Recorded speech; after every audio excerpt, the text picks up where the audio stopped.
the US is drawing its allies closer as tensions with China rise. On Thursday, Joe Biden will open the White House doors to Prime Minister Kishida of Japan and President Marcos of the Philippines.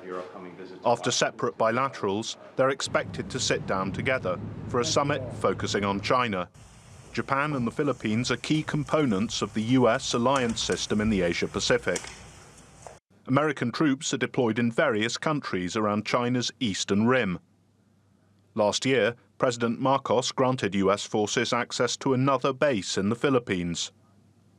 The three nations share a desire to uphold freedom of navigation against what they see as Chinese aggression in the South China Sea and elsewhere.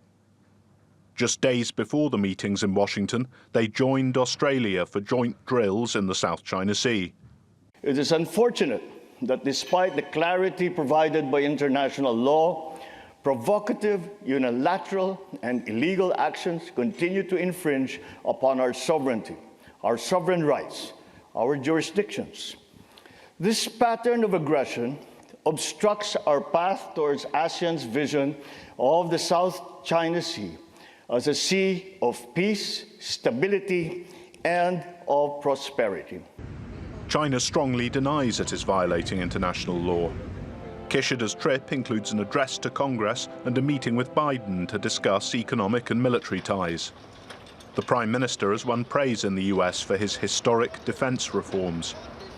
The two nations are considering ways to bolster their joint military preparedness in the event of a Chinese move on Taiwan. Japan might join the AUKUS naval pact between Australia, the US and UK, which is widely seen as a move to counter Beijing. Tokyo is also concerned about the threat posed by North Korea in East Asia. But while the US draws its allies closer, the same can be said for China. Russian Foreign Minister Lavrov's recent trip to Beijing showed that China's ties with Moscow are deepening.